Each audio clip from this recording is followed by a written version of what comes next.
स्वयं हुम्लाको भए पनि हामी अन्यायको विरुद्धमा बोल्ने मान्छे हौँ। अहिले तत्काल यो पक्षलाई अन्याय भएको छ, कुटपिट भएको छ, बजार बन्द भयो। यो हामीले पनि बाजुराको टोली रानीसैन पर्यटन प्रवर्धनको लागि गएको थियो र यो रानीसैनलाई हाम्रो बनाउने पनि गएको थिएन, हामीले प्रत्यक्ष रूपमा बुझेका थियौँ। तर बिचमा हाम्रा हुम्ले दाजुभाइबाट कुटपिट र त्यहाँका घरहरू लुटपाट भयो होइन।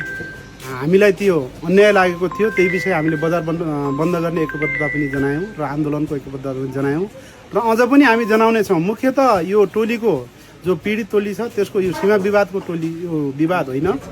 उहाँहरू कुटिनु भयो, पिटिनु भयो होइन, उहाँहरूलाई त्यहाँ माथि जान दिएन।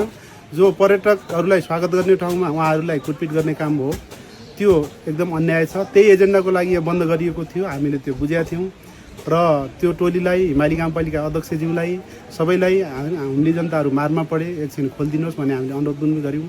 उहाँहरूले 24 घण्टाको लागि खोलिदिनु पनि भएको छ, त्यसको लागि धन्यवाद। अझ पनि जुन दोषीहरू पक्राउ परेनन् भने र यो जो पीडित पक्षलाई न्याय पाएन भने त्यसको लागि हामी फेरि बन्द गर्ने पक्षमा छौँ र यो आन्दोलनलाई एकबद्धता जनाउने पक्षमा छौँ होइन। यसमा त्यो हाम्रो हुम्ला जिल्लाका नेताहरूले, हुम्ला जिल्लाका सबै प्रशासनले त्यो कुराहरू बुझोस्। म स्वयं हुम्लाको भए पनि र हामी अन्यायको विरुद्धमा बोल्ने मान्छे हौँ। अहिले तत्काल यो पक्षलाई अन्याय भएको छ, कुटपिट भएको छ, हाम्रो भनाइ त्यही छ। कति समय तपाईँले पसल बन्द गर्नुभयो?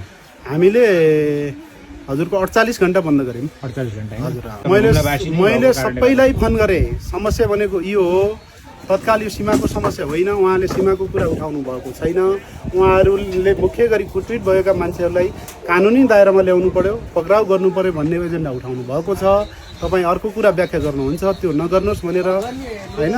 प्रदेश मान्य रणसिंह परिवार होइन, सङ्घीय मान्य जयपति रोकाया, त्यसपछि ताँजाकोटको अध्यक्ष लालकेश जैसी लगायतका सबै, चिमकोट अध्यक्ष विजय भण्डारी, सबैलाई फोन गरेँ र यो सहजीकरण गर्नुहोस्, एउटा प्रतिबद्धता पत्र निकाल्नुहोस् होइन। त्यो अपराधीहरूलाई पक्राउ गर्ने, दोषीहरूलाई पक्राउ गर्ने एउटा प्रतिबद्धता पत्र निकाल्नुहोस्, अन्यथा जोडी नखोज्नुहोस्। अहिले तत्काल जोडी खोज्ने समय होइन भनेर सबैलाई मैले पहल गरेँ होइन। उहाँहरू पनि लागिरहनु भएको छ, अझै पनि म लाग्छु त्यसको लागि होइन। पीडित पक्षलाई न्याय दिने पक्षमा म लाग्छु।